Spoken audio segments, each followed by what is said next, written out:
जादुई कहानियाँ देखने के लिए हमारे चैनल को सब्सक्राइब करें और बेल आइकन जरूर दबाएं। एक गांव में रूपाली नाम की एक लड़की रहा करती थी। वो बचपन से ही अकेली थी, क्योंकि जब वो छोटी थी तभी उसके माता पिता का देहांत हो गया था। वो हमेशा से ही अकेली रहा करती थी। रूपाली को पेड़ पौधे बहुत पसंद थे। वो उन्हीं में ही हमेशा घुली मिली रहा करती थी। रूपाली हमेशा पेड़ पौधों से ही घिरी रहती थी। वो हमेशा जंगलों में ही रहती थी। उसे जंगल में रहना बहुत पसंद था। उसका अपना कोई ठिकाना नहीं था। वो हमेशा कभी इधर उधर घूमती रहती थी, कभी इस गांव तो कभी उस गांव। उसका गुजारा ऐसे ही चल रहा था। वो ज्यादा पढ़ी लिखी भी नहीं थी, लेकिन उसे पढ़ने लिखने का बहुत शौक था। एक बार उसे कूड़ेदान में फटी हुई ड्रेस मिलती है और वो मन ही मन सोचती है, अरे कितनी प्यारी ड्रेस है, ये तो जरा सी फटी हुई है, इसे मैं सील कर पहन लूंगी। रूपाली जल्दी से उसे घर लेकर जाती है, जो उसका छोटा सा घर बना हुआ था एक छोटे से जंगल में। वो उस ड्रेस को ठीक कर लेती है और वो उस स्कूल में जाकर पढ़ने लगती है।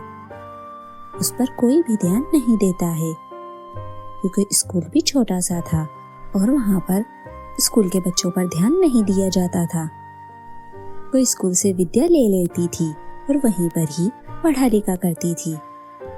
इस बात का पता वहाँ की टीचर को पता चल जाता है और वो रूपाली को अकेले में लेकर जाती है। ये तुम क्या कर रही हो? ये सरासर गलत है। तुम ऐसे बिना फीस भरे यहाँ पर पढ़ाई नहीं कर सकती। टीचर, मुझे माफ कर दो, लेकिन मेरे पास इतने पैसे नहीं हैं और ना ही मेरे माता पिता है जो मुझे पढ़ा सके, इसीलिए मैं यहाँ पर पढ़ने के लिए आती हूँ। टीचर उसकी बात मान लेती है, क्योंकि रूपाली पढ़ने में बहुत ज्यादा होशियार थी। वो हमेशा सही जवाब दिया करती थी। टीचर किसी को कुछ नहीं बताती है और वो रूपाली को पढ़ाने लगती है और इस बात का पता किसी को नहीं चलता है। रूपाली स्कूल से छुट्टी होने के बाद अपने घर वापस उसी जंगल में जाती है। वो देखती है कि वहाँ पर एक छोटा सा पेड़ था और वो विशाल पेड़ में बदल चुका है। उसने उस पर कभी भी ध्यान नहीं दिया था। वो उस पेड़ के पास जाती है और जैसे ही वो उस पेड़ को छूती है, वहाँ पर एक छोटा सा दरवाजा बन जाता है।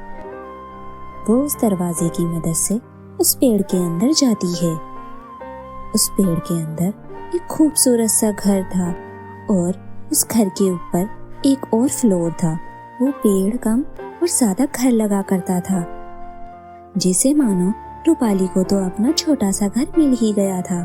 वो उस पेड़ के अंदर बहुत ज्यादा खुश थी। वहाँ पर जरूरत की हर चीजें थी। रूपाली अब समझ गई थी कि वो पेड़ कोई मामूली पेड़ नहीं है, वो एक जादुई पेड़ है। वहाँ पर जरूरत की हर चीजें थी। उसे पढ़ाई के लिए जो भी कॉपी, पेन, सब कुछ चाहिए था, वो उसे मिल जाया करता था। उसकी ड्रेस भी अब पुरानी फटी हुई नहीं थी। उसकी ड्रेस भी अब नई थी। वो अब बहुत खुश थी। वो पेड़ उसे पैसे भी देता था। अब तो रूपाली स्कूल की फीस भी भरने लगी थी और वो स्कूल की पढ़ाई भी अच्छे से करने लगी थी। एक दिन की बात है, पेड़ काटने के लिए कुछ आदमी आते हैं। ये बात जब रूपाली को पता चलती है तो वो भागती भागती जाती है और वो उन्हें रोकने के लिए मना करती है, लेकिन वो पेड़ काटने को तैयार रहते हैं। लेकिन जैसे ही वो पेड़ काटते हैं, उस पेड़ में से आवाज आती है, प्लीज मुझे मत काटो, मैं एक मासूम सा पेड़ हूँ, मैं जिंदा रहना चाहता हूँ, मुझे मत काटो। अगर तुम ऐसा करोगे तो तुम्हारे साथ बहुत बुरा होगा। लेकिन वो पेड़ की एक नहीं सुनते हैं। जैसे ही वो पेड़ को काटने लगते हैं, उन सबको जोरदार का बिजली का झटका लगता है। ये देख रूपाली जोर जोर से रो रही थी और पेड़ को कह रही थी, प्लीज मेरे प्यारे पेड़, इन सबको छोड़ दो, हम इन जैसे नहीं हैं, तुम इन पर दया करो। पेड़ रूपाली की बात मान लेता है, क्योंकि रूपाली उसकी अच्छे से देखभाल करती थी, उसकी सेवा करती थी और वो पेड़ भी रूपाली का पूरा ध्यान रखता था। वो उसे जरूरत की चीजें, पैसे सब देता था। वो सभी लोग वहां से भाग गए और कभी भी उस पेड़ को काटने के लिए नहीं आए। उस पेड़ की मदद से सब जगह हरियाली रहा करती थी। फूल, पौधे, सब कुछ वहां पर बहुत अच्छे थे। रूपाली उस पेड़ की मदद से अपने जैसे गरीब बच्चों की भी मदद किया करती थी। वो उन बच्चों को भी पैसे दिया करती थी ताकि वो अच्छे से स्कूल में पढ़ लिख सके। ऐसे ही काफी पेड़ वहां पर आ गए थे और उन पेड़ों में बहुत से बच्चे रहने लगे थे। ये देखकर रूपाली को बहुत अच्छा लगता था।